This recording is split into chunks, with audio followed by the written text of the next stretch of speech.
Finally আজকে আমরা বোলবম যাওয়ার জন্য বেরিয়েই পড়লাম। তো হ্যাঁ বন্ধুরা, আমাদের এর আগের সপ্তাহে বোলবম করার কথা ছিল, কিন্তু কোনো কারণবশত আমরা যেতে পারিনি।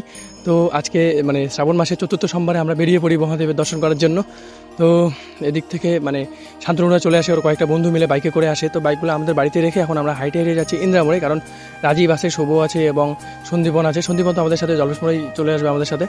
তো আমরা এখন যাচ্ছি ইন্দ্রামোড়ে। আর বন্ধুরা আজকে প্রচণ্ড পরিমাণে ভিড় হতে চলেছে, কারণ মাত্র ঘড়ি বাজে 9টা, তাতেই প্রচণ্ড পরিমাণে রাস্তায় ভিড়, হাঁটার মতো সিচুয়েশন নাই, একবার তোমরা দেখতেই পাচ্ছ। তো কি করা যাবে, মহাদেবের জন্য এটুকু তো চলে। এদিকে সন্দীপন আমাদের সাথে চলে আসে, এখন আর কিছু দূর হাঁটলেই আমরা ইন্দ্রামোড়ে পৌঁছে যাব। তারপর রাজীবও চলে আসে আমাদের সাথে। এখন আমরা যাচ্ছি ইন্দ্রামোড়ের সামনে, ওইখানে শুভ আসবে এবং ওইখান থেকে আমাদেরকে টোটো নিতে হবে। টোটো করে একদম সোজা চলে যাব আমরা তিস্তা ব্রিজ। তিস্তা ব্রিজ থেকে জল নিয়ে আমরা হাইটে হাইটে রওনা দিব বাবা জলপেশের উদ্দেশ্যে।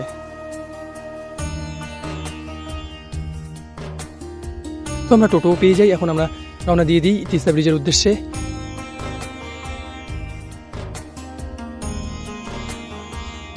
খুব তাড়াতাড়ি আমরা তিস্তা ব্রিজে পৌঁছায় যাই, আর আমরা ঠিক 12টার দিকে নদীতে নামবো, জলটা নিয়ে রওনা দিয়ে দিব।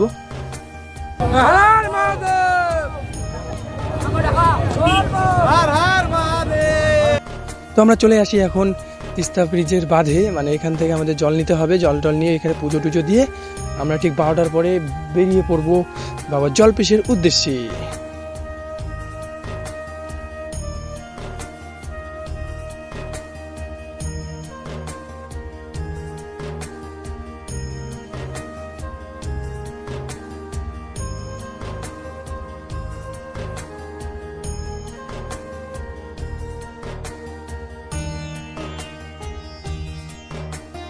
আর বন্ধুরা 3 নম্বর সপ্তাহের মতো 4 নম্বর সপ্তাহে প্রচণ্ড পরিমাণে ভিড় হয়েছে, মানে হিউজ পরিমাণে ভিড় হয়েছে। তিস্তা নদীর ওইখানে এমন অবস্থা, মানে বাঁধের অবস্থা এমন যে পা রাখার পর্যন্ত জায়গা নেই। ওই যে ছিঁড়ে দিয়েছে, সবাই নামতেছিল না প্রচণ্ড ভয়ে। তো এইদিকে শান্তনুটা পুরো পোস্টও দিয়ে দিচ্ছে, এখন আমরা নদীতে নামবো, কারণ প্রায় 12টা বাজতেই চললো। তো বন্ধুরা আমরা এখন জলটল নিয়ে নেই, তোমাদের সাথে দেখা হচ্ছে একবারে রাস্তায়। তিস্তা থেকে জলটল নেওয়ার পর আমরা ওখানে পুজো টুজো দিয়ে দিই। পুজো টুজো দেওয়ার পর আমরা বাবা জলপেশের উদ্দেশ্যে রওনা দিয়ে দিই। তো কিছু দূর সামনে যাই, একটু দাঁড়াইতে হয়, কারণ শান্তনুটা পিছনে পড়ে গেছে, ওদের জন্য একটু দাঁড়াইতে হবে। তো ওরা আসুক, তারপর আমরা যাবো। প্রায় কয়েক কিলোমিটার হাঁটার পর আমরা যাই সেই রোডের ফ্লাইওভার পর্যন্ত পৌঁছাই। যাই হোক, ফ্লাইওভার পৌঁছাই আমার খুব ভালো লাগছে, কারণ অনেকটা হাইটে আসলাম। আর বন্ধুরা আমি না বেশি ভিডিও করিনি, নাহলে পরে মানুষ ভাববে যে ধর্ম করতে আসেনি, শুধু ভিডিওই করতে আসে। আমি শুধু মাঝে মাঝে কয়েকটা ক্লিপ নিয়েছি। তো যাই হোক, এদিকে পায়ের অবস্থা তো প্রচণ্ড খারাপ, মানে কি বলবো, পা তো একদম মনে হচ্ছে ফুলে গেছে। তো কিছু করার নেই, মহাদেবকে নিয়ে কুছ ভি কর লেঙ্গে। তারপর আর কোথাও না দাঁড়িয়ে আমরা সোজা চলে আসি ইন্দ্রামোড়ে। আমাদের স্যারেরা যেখান থেকে সবাইকে শরবত টরবত খিচুড়ি টিচুড়ি খাওয়াচ্ছে একদম ওই প্যান্ডেলে। এখানে কয়েক মিনিট রেস্ট নেওয়ার পর আমরা এখান থেকে বেরিয়ে পড়ি, কারণ আমাদেরকে আরও অনেকটা পথ যেতে হবে। বেশিক্ষণ দাঁড়াইলে, বেশিক্ষণ রেস্ট নিলে পরে পায়ের ব্যথা আরও বেশি হচ্ছে, মানে কি বলবো। এদিকে দেখতে দেখতে আমরা জলপেশের রাস্তায় পৌঁছায় যাই, আর ভোর হয়ে গেছে, দেখতেই পাচ্ছ চারিদিকে আলো উঠতেছে। মানে এখন ঘড়ি বাজে প্রায় 4টা সাড়ে 4টা। আমাদের আর কোথাও দাঁড়ানো যাবে না, সোজা একদম জলপেশ মন্দিরের যাই লাইনে দাঁড়াইতে হবে। আমরা এখন চলে এসেছি সেই জলপেশের ব্রিজে। তো আমরা লাইনেও ঢুকে পড়ি, কারণ টিকিট আমরা জলপেশ মোড় থেকেই সংগ্রহ করেছিলাম, ওইখানেই টিকিট কাউন্টার বসেছিল। আর বন্ধুরা আমার মনটা একটু খুশি খুশি ছিল, কারণ এদিকে একটু সকাল সকাল ভাব হয়ে গেছে।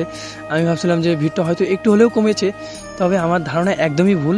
তোমরা একবার লাইনটি দেখো যে কি পরিমাণ ভিড়।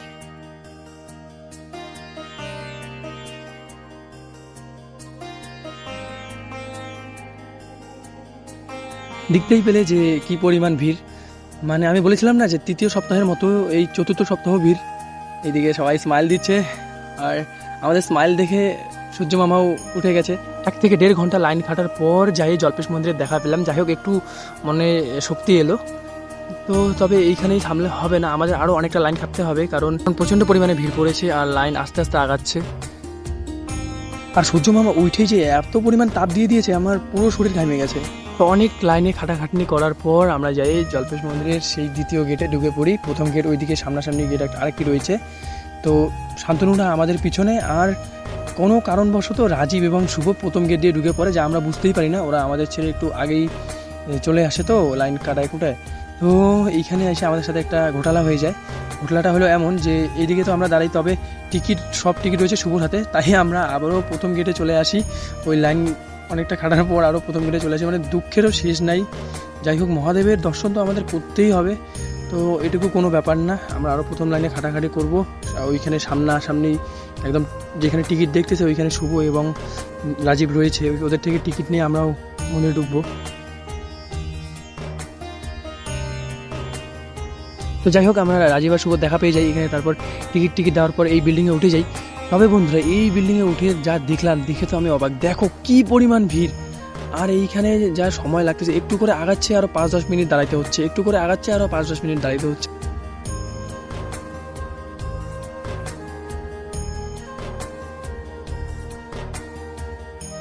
লাইন কাটতে দেখি ওইদিকে ক্যাচাল লেগে গেছে, জানি না কী নিয়ে ক্যাচাল লেগেছে, তবে এটুকুই বলবো যে এইসব জায়গার মধ্যে এসে ক্যাচাল ঝামেলা না করাই উচিত, কারণ এটা একটা ধর্মীয় স্থান, আর এরকম ভিড়ের মধ্যে একটু ম্যানেজ করে চলতেই হবে। অবশেষে কয়েক ঘন্টা লাইন খাটাখাটি করার পর আমরা প্রবেশপথের সামনে দাঁড়াই পড়ি, মানে আর কয়েক মিনিটের মধ্যেই আমরা মন্দিরে প্রবেশ করব। তো বন্ধুরা, পরে আমি আর ভিডিও করতে পারিনি, কারণ আমার হাত প্রচণ্ড ব্যথা করতেছিল। তো বন্ধুরা, আজকের ভিডিওটা আমি এখানে এন্ড করছি। যদি তোমাদের ভালো লেগে থাকে তাহলে একটা লাইক করে দিও, আর কমেন্টে হারার মহাদেব লিখে দিও, আর আমার পেজে যদি তোমরা নতুন হয়ে থাকো অবশ্যই ভালো করে দিও। তো চলো, দেখা হচ্ছে নতুন কোনো ভিডিওতে।